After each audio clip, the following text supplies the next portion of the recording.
안녕하세요. 책사랑 오스건입니다. 신인간혁명 제14권 264페이지부터입니다. 저자는 이케다다 이사쿠, 펴낸 곳은 화강신문사입니다. 이듬해인 1969년은 중의원 해산과 총선거가 예측되었다. 민사당 국회의원이 공명당 비판서를 출간한 것도 이해였다. 또 중앙지의 기자인 구도 구니야, 후쿠야마 야스유키라는 이름을 쓰는 지방지 논설위원인 구마다 센조 등도 잇따라 비판서를 출판했다. 이 중에 구마다의 구 일본군의 스파이 양성을 위해 만든 육군 나카노 학교 출신으로 모 종교단체의 간부라고 알려졌고 우경화한 세력과도 깊은 관계를 맺고 있었다. 구마다는 이전에도 다른 펜네임 필명을 사용해 학회 비판서를 쓴 인물이다. 더욱이 구마다는 훗날 우익계 잡지 편집에 종사하며 스캔들을 하나하나 늘어놓은 학회 비판 기사를 연재한다. 그것이 사실무근으로 매우 심한 날조였기 때문에 학회는 형사고소했고 구마다는 명예훼손으로 유죄 판결을 받았다. 아무튼 중의원 선거 전에 후지사와 다스조의 책과 함께 음험한 비판서가 줄지어 나왔다. 암흑의 폭풍우가 휘몰아치고 신시를 쓰러뜨리려는 공격의 독화살이 쏟아졌다.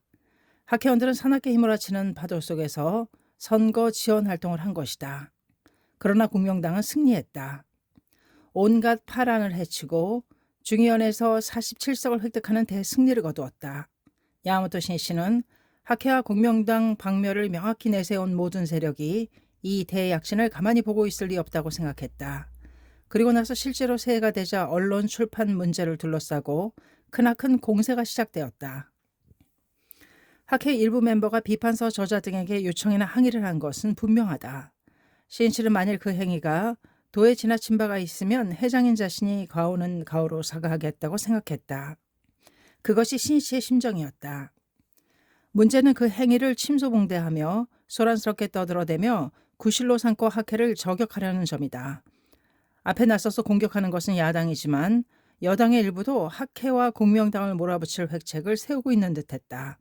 후지사와 다스조는 내각 관방청 차관이 자신을 불러 언론 출판 문제를 법무위원회에 상정하려는 건에 대해 상담했다고 말했다.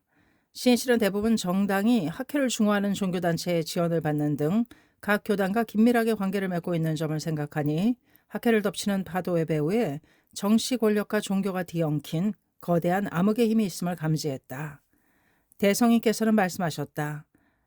아강이 정법을 파하는데 사법의 승들이 한편이 되어 지자를 살해하려 할 때는 사자왕과 같은 마음을 가진 자 반드시 부처가 되느니라. 어서 957쪽. 정법을 멸망시키고자 아강, 즉 정치 권력과 사법의 승, 즉 종교가 결탁해 민중의 행복을 위해 일어선 지자를 박해한다는 뜻이다. 시인치는 생각했다. 주의도 주장도 서로 다른 정당과 정당이 또 종교가 작당해 장각해 집중 포화를 퍼붓는 이 구도는 어서 말씀 그대로가 아닌가. 그러나 이때 사자왕의 마음을 가지고 일어선다면 반드시 부처가 될 수 있다고 대성인께서는 단언하셨다.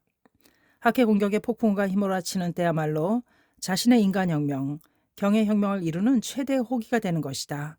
신실은 마음속으로 외쳤다. 동지여 지지 마라. 사자가 되어 일어서라. 언론 출판 문제가 매스컴을 떠들썩하게 만들자 학회 본부에는 발송인 분명의 협박 편지가 오기도 하고 짓궂은 전화도 걸려왔다. 수화기를 들면 갑자기 큰 소리로 욕설을 퍼부으며 쳐들어가겠다는 식으로 으름장을 놓는 전화도 있었다. 야마토 신이치의 자택도 경계가 필요했다. 신이치는 아내와 자녀를 생각하니 걱정되어 견딜 수 없었다. 그렇지만 아내 미노코는 무슨 일이 있어도 유연했다. 미네코는 학회를 파괴하려는 전대미문의 폭풍우를 헤쳐가고자 1년, 아니 2년에 걸쳐 축인근행을 단행했다. 또 조금이라도 시간을 내서는 어서를 열심히 배독했다. 어서라는 명경을 통해 신심의 눈을 뜨게 되고 용기와 확신이 솟아난다. 어느 날 배독한 벤전니 부인 어서에는 다음과 같이 씌어 있었다. 제육천의 마왕은 식군의 싸움을 일으켜서 법화경의 행자와 생사해의 해중에서 동거 예토를 빼앗으려고 다투고 있다. 니칠레는 그 당사자가 되어 대병을 일으킨 지 20여 년인데 니칠레는 한 번도 물러설 마음이 없었노라.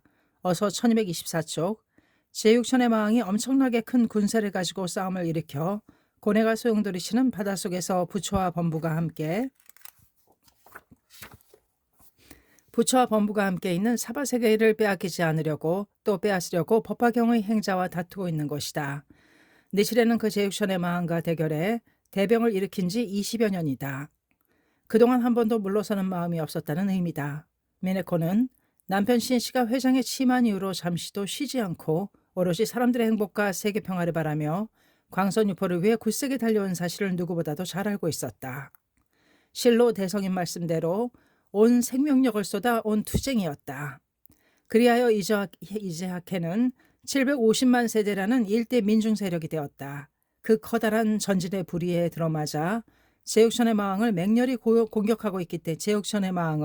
맹렬히 공격하고 있기 때문에 온갖 세력이 공격의 송곳니를 드러내며 덮치는 것이라고 미네코는 확신할 수 있었다.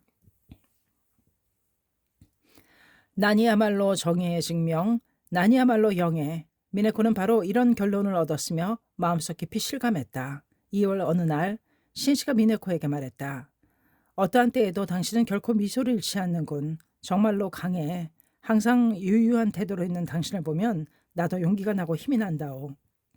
미네코는 웃음을 지으며 대답했다. 이런 일들은 아무것도 아니에요. 어서 말씀대로 살면 난이 있는 건 당연하죠. 매일매일이 드라마를 보는 것 같아요. 그래, 지금의 일들을 그렇게 떠올릴 날이 분명 올 거요. 두 사람은 고개를 끄덕였다. 날이면 날마다 폭풍과 같은 비난이 휘발치는 가운데 나는 부부에 대하였다. 또 신씨는 아이들이 마음에 걸렸다. 연일 텔레비전, 라디오, 신문에서 언론, 출판 방해 문제를 다루며 신씨를 중인으로 소환하고 신문하라는 등으로 미쳐 날뛰듯이 집중 공격을 가하고 있는 때다. 당연히 학교에서도 화제가 될 것이 분명하다. 혹은 그 일로 이런저런 말을 듣거나 집단 괴롭힘을 당할지도 모른다. 신씨는 아이들이 측은했지만 이는 동시에 틀림없이 인생의 소중한 자양이 되리라고 확신했다. 어느 날 집에 돌아온 신씨가 새 아이들을 불러 말했다. 지금 학회가 어떤 상황에 있는지 너희들도 잘 알겠지. 나에 대한 공격도 점점 더 맹렬해지고 있다. 아이들은 고개를 끄덕였다. 그렇지만 놀라서는 안 된다. 또 무서워할 필요도 없다. 나는 아무것도 나쁜 일을 하지 않았으니까. 학회가 목표로 하는 것은 광선유포다. 그것은 지구상의 사람들이 민중이 한 사람도 빠짐없이 행복해지고 세계가 평화로워지는 일이다. 이를 위해 나는 투쟁하고 있단다. 그러나 세상에는 학회에 대한 오해나 질투로 학회를 짓밟으려는 사람들도 있다. 그래서 온갖 욕설을 듣거나 공격을 받는 경우도 있다. 그렇지만 이것은 어쩔 도리가 없단다. 신씨는 아이들에게 지금을 기회로 정의의 인생이란 무엇인지를 생명에 새겨주고 싶었다. 어느 시대든 사회를 좋게 만들려고 일어선 사람은 박해를 당하는 법이다.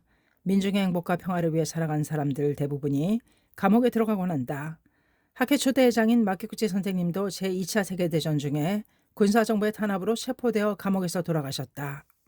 도다 선생님도 감옥에 끌려가셨다. 인간에게 중요한 것은 정의를 위해 산다는 것이다. 신념을 굽히지 않는 것이란다. 아빠도 그렇게 하며 살아왔다. 앞으로도 그렇게 할 작정이다. 나는 사자이니 그 자식인 너희들도 사자의 자식이다. 그렇기 때문에 무슨 일이 있어도 져서는 안 된다. 모든 것을 우선 날려버리고 당당하게 가슴을 펴고 살아가야 한단다. 예. 세 명의 모두 함께 대답했다. 장남 아사히로가 늠름한 어조로 말했다. 저희들은 괜찮습니다. 절대로 지지 않습니다. 광선유포를 위해 한 가족이 난을 받는 것은 자랑스럽게 생각하고 있습니다. 저도 아무렇지 않아요. 이제 곧 초등학교 6학년이 되는 막내 히로타카도 입을 삐죽 내밀며 말했다. 그렇구나. 사자의 자식은 강하구나. 신이치는 기뻤다. 수많은 회원들 또한 열풍을 맞고 있었다. 시련은 사람의 본성을 들춰내 도태시킨다. 용기 있는 사람인가 겁쟁이인가 정의로운 사람인가 위선자인가 신의가 있는 사람인가 배신자인가 겁이 많고 비겁한 자들은 5명 10명으로 늘어 비난에 찬 침을 내뱉으면서 동지를 배반하고 학회를 떠났다. 더구나 그 전까지는 간부의 낯이라고 거만하게 행동하던 패거리였다. 그 모습을 생생히 본 정의와 정열에 불타는 신씨의 소중한 제자들은 격분했다. 마침내 비열한 본성을 드러냈구나. 우리는 단호히 학회를 지키겠다. 스승을 지키겠다. 저런 비겁한 인간들과는 평생 철저히 투쟁하겠다. 그리고 반드시 이겨내고야 말겠다. 진정한 제자는 가면이 일어섰다.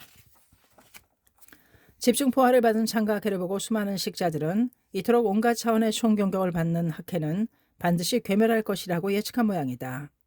2월에는 창가 학회에 관련된 출판물 집회를 거부한다고 선언한 작가들이 있었는데 그 외에도 많은 식자들이 학회와 거리를 두거나 학회와 관계를 끊기도 했다. 그렇지만 몇 해가 지난 뒤 그들은 학회의 대흥룡을 보면서 깜짝 놀랐다.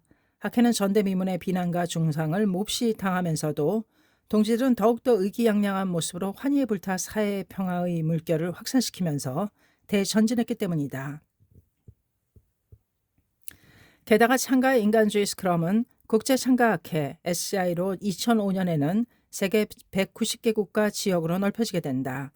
그리고 진정한 평화와 문화, 더 나아가 인권과 민주의 단체로 전 세계에서 현창되고 큰 신송을 받고 있다.